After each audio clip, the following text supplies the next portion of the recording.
ay buong puso nagbibigay-bugay sa inyong lahat at nakikisa sa mapagmahang buwan ng Agosto. Buwan ng bigang pagbansa at buwan ng kasaysayan. Bilang panimula, hayaan ko ang magbahagi ng kaunting kaalaman tungkol sa ating tanggapan. Ang Manila Barangay Bureau po ang kauna-unahang barangay bureau sa buong Pilipinas. Ito ay tinatag sa pamamagitan ng Ordinance Number 7439 noong 1973 sa pamumuno ni dating Mayor Ramon Magansing. Mula po noon, naging bahagi ang ating Luzon sa pagsusulong at pagpapatibay ng konsepto ng barangay bilang pangunahing unit ng pamahalaan. Itinatag ang Manila Barangay Bureau sa ilalim ng tanggapan ng Luzon upang magsilbing mahalagang ugnayan sa pagitan ng pamahalang lungsod at ng mga barangay. Layunin nito na makatulong sa mabilis at maayos na pagpapapatid at pagpapatupad ng mga polisiya, programa at kautusan ng ating nasyonal at lokal na pamahalaan. Bunga ng ating sama-samang pagtutulungan, marami na po tayo na isa katuparan sa nakalipas na panahon. Isinagawa natin ang pagkakalat ng datos para sa mga General Academy sa pamamagitan nito, matagumpay natin na ihatid ang pamaskong handog sa ating mga kapwa-batang Maynila katuwang ang masisipag at maasahang mga kawani mula sa DEPW, MTPP at DEPS.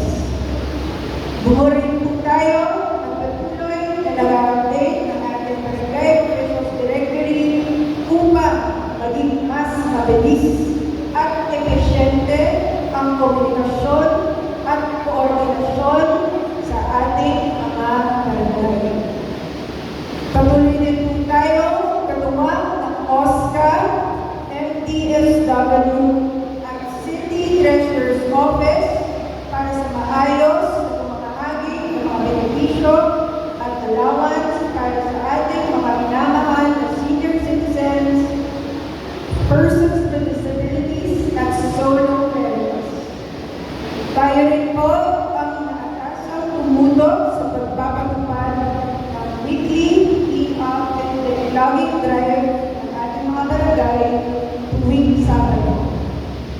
Sa patuloy na pakikisa ng ating mga opisyal ng barangay, unti-unti natin nakikita ang pagbabalik ng kalinisan at kaayusan sa ating mahal na lungsod.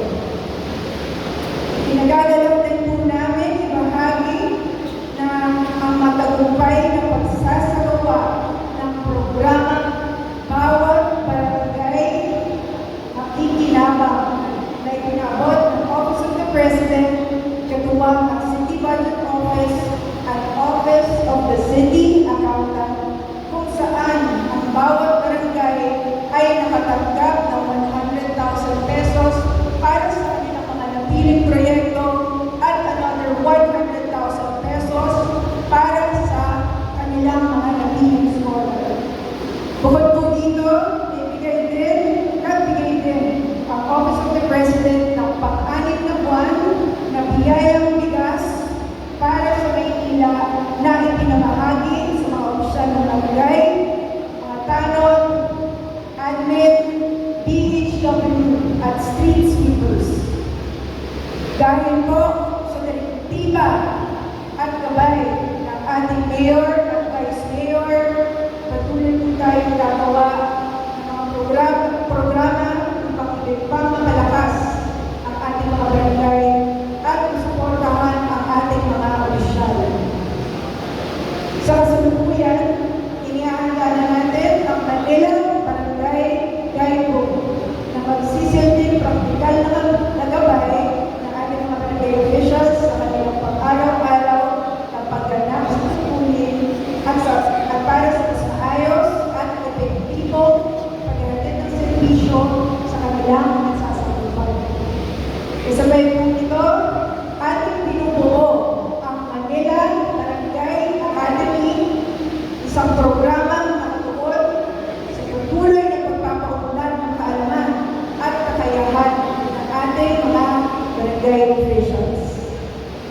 Dahil kinikilala natin ang sakripisyo at panganib na kaakibat ng paglilingkod nila sa ating pamayanan, isinusulong din natin ang pagkakaroon ng life insurance para sa ating mga barangay officials at mga appointed officials. Sa simpleng paraan ito, nais natin ipadama sa kanila na habang sila ay nagmamalasakit at naglilingkod, ang pamahalaang lungsod naman ay nagmamalasakit at umaagapay sa kanila. Dahil bababa na rin po natin sa 896 na barangay ang memorandum kaugnay ng ating integrated CCTV monitoring program. Katuwang ang ating City Administrator, DILG Manila, MPD at MDRRMP. Layunin itong magkaroon ng isang mas organisado at sentralisadong sistema upang makatulong sa pagbabantay ng seguridad, kaligtasan at mga pangyayari sa ating lungsod ng mas mabilis at real time. Sa mga susunod na araw, ang Manila Barangay Bureau ay inaasahan na nilipat na rin sa bagong tahanan. Kasabay po nito ang ating pagsusulong ng modernisasyon at digitalisasyon ng mga proseso sa MPP at para po ulit sa ating mga minamahal na barangay officials, lalo na ang mga nakatapos ng tatlong termino ng paglilingkod at ang mga patuloy na tumatalima at iisa sa ating lingguhang hinap drive. Bilang pagkilala sa kanilang hindi matatawaring dedikasyon, sipag at malasakit sa ating pamayanan, naghanda po ang ating buting punong lungsod ng plaque ng pagkilala at pasasalamat. Sa ating pong mga kasamahan sa Manila Barangay Bureau, taos-puso po ang ating salamat sa walang sawa, pag-ibig ninyo. Nakakaasa po kayo na hanggang kaya po namin tumulong, kami po ay tutugon. Namin maging mas mabilis, maayos, patas, at makatao ang bawat aksyon ng aming tanggapan. Sa pagkakataon po ito, buong paggalang ko pong pinapakilala ang isang pinuno na may malasakit, may tapang, at husay sa pamumuno. Malugod po natin tanggapin ang ating buting alkalde, Francisco Isko Moreno Dumaguete.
nakisali sa ating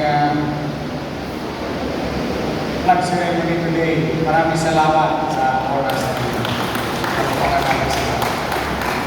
Muli sa ating minamahal na Vice Mayor, mga konsehal, Department Head, good morning! Hindi ko po matatagalan because I have an 8 o'clock appointment also with the Land Bank of the Philippines. But hindi ko pwedeng i-miss yung ating lingguhang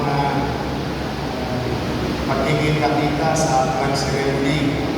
Magamat maulan ngayon, ay mag-iingat kayo, hindi natin talaga maisip yung panahon with all the science and technology that are available, still mailap ang panahon. Mailap matuntun. Talagang but then again, we must do what we have to do as part of the government or local government. Maasa sa atin ang taong bayan. Ngayon, sa isang maulang Lunes, na minsan ay nakalulungkot ang ulan, pero ang ulan also ay simbolo ng blessing. Because today, of all the challenges or fiscal challenges of your city government, I would like to inform 9,364 permanent employees of the City of Manila.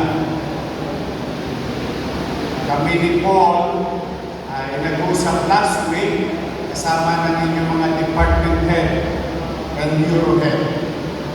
Gusto ko inform ang lahat ng ating empleyado na we are going to implement on time the third tranche effective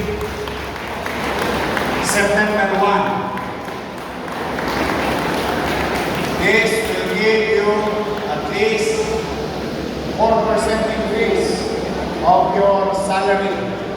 Paldo ang mga taga-City Hall. This will amount to and cost us 99,079,892 pesos. Magkakaroon kayo, wala tayong halos talagang hand-to-mouth. Pero as I have said, God will always provide. Sa masino, mainam, at efficienteng paggasta, unti-unti natatuloy natin ang pangangailangan ng siyudad. Natatawid natin yung mga programa ng siyudad. Nagagawa natin unti-unti yung pangmatagalang pagawaing bayan na kapag-paginabang sa kasalukuyang mamamayan at darating ng mga mamamayan ng ating lungsod. At ngayon ay natutupad natin yung ating obligasyon sa ating kapwa lingkod bayan. So, pumayag na kayo, paikutin ang papel na meron naman na sa September 1 ang umpisa ng lahat. So, congratulations to our 9,364 employees.